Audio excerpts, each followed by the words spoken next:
천정을 뚫는 물가 참 무섭죠. 이제 물가가 감당이 안 돼서 앞으로 어떻게 살아야 되나라는 고민이 더더욱 더 든다라고 봐야 됩니다. 앞으로 사는 게 점점 더 빡빡해집니다. 더 어려워진다라는 거죠. 먹고 사는 게 정말 힘들다라는 겁니다.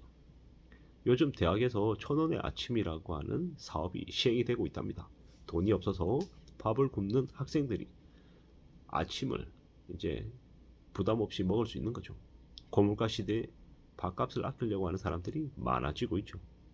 김밥이 2,200원에서 평균 가격이 3,500원, 짜장면이 4,800원에서 7,000원. 뭐 이런 식으로 가격이 미치듯이 올라가고 있는 거죠. 그러니까 소비 심리가 위축되는 게 당연합니다.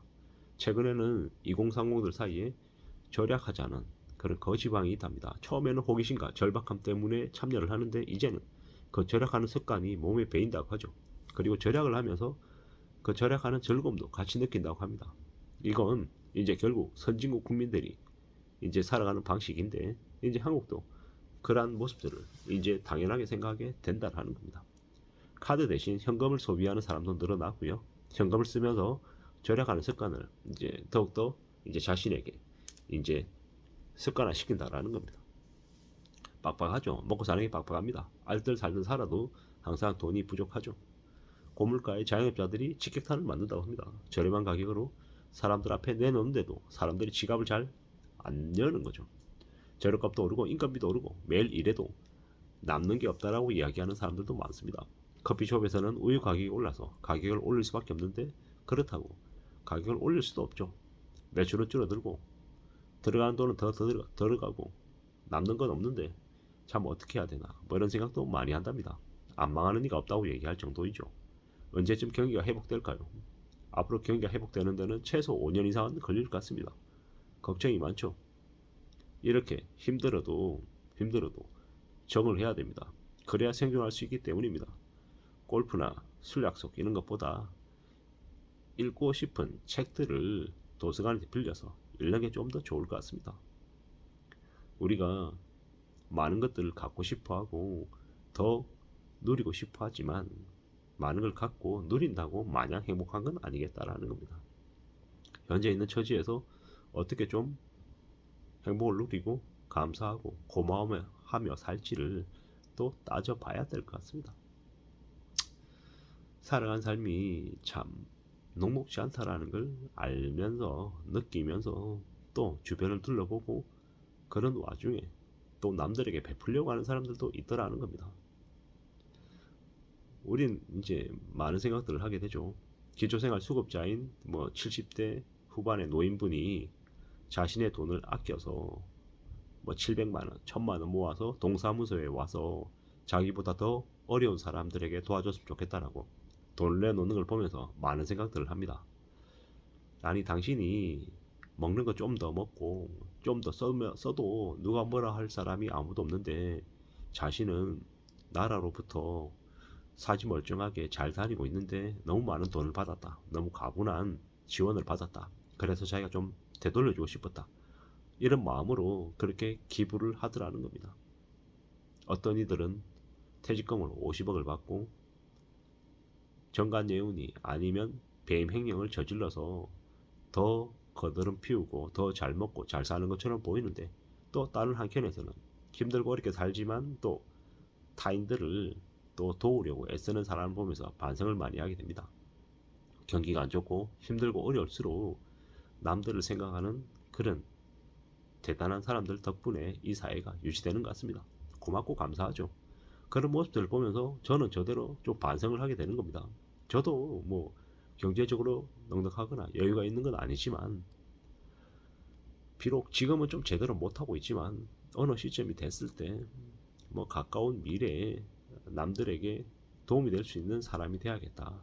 꼭 돈이 아니면 뭐 몸을 쓰는 일이라도 해서 좀 타인들에게 도움이 되는 그런 존재가 돼야겠다. 이런 생각들을 합니다. 그러면 남들을 돕는다라는 그 마음이 남을 도와서 내가 도움을 줬다. 이런 느낌보다는 되려 그런 마음과 그런 생활 태도가 어쩌면 내 자신을 좀 더 되돌아보고 좀 더 복스러운 그런 일상을 보내지 않겠냐라는 생각이 들었습니다. 우리는 항상 남에게 내가 뭔가를 해준다 이렇게 생각을 하지만 어떨 때는 보면 그 상황 자체가 그러한 마음가짐이 나에게 좀 더 여유로움과 풍요로움과 더 감사함을 선사해 주는 것 같습니다. 그렇게 살아야 될 것 같습니다.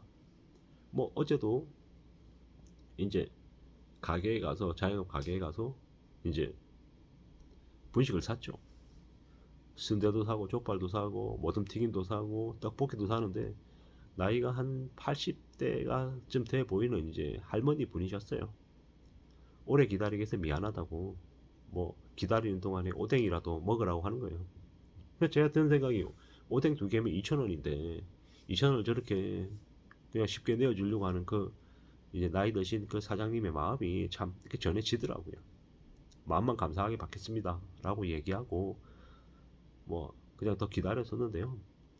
가격이 확실히 다른 곳에 비해서는 쌌어요. 근데 가격이 다른 곳에 비해서 싼 건 맞지만 또 전체적으로도 물가가 또 많이 올랐다라는 그런 느낌들도 받았습니다. 아, 소비가 급감할 수밖에 없겠구나. 물가가 감당 못할 정도로 오르긴 했구나. 라는 생각이 점점 더 들었습니다. 앞으로 우리가 살 때 아마 많이 힘들 것 같습니다. 하지만 그 힘들다라고 하는 건 절대적인 상황인 거고 그 안에서 우리가 좀 더 여유로움과 감사함과 고마움을 가지고 산다라는 건 조금 별개가 아닌가라는 생각을 해봤습니다.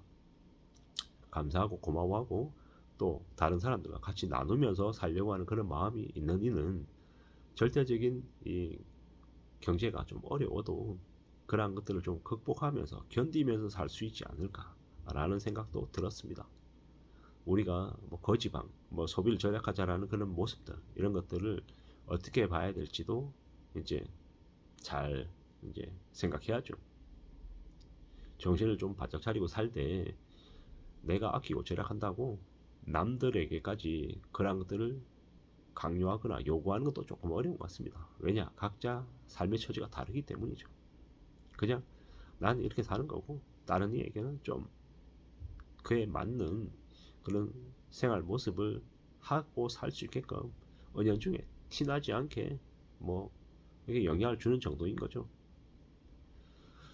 너무 힘들고 너무 어렵다라고 악착같이 무조건 절 아껴야 된다 이러다 보면 삶의 여유나 이 마음이 또 다칠 수도 있고 또 너무 깝깝해질 수도 있으니 가끔씩은 자기만을 위해서 소비도 하고 또 여유도 좀 줘야 될 것 같습니다. 숨 쉴 틈을 좀 줘야 될 것 같다라는 겁니다.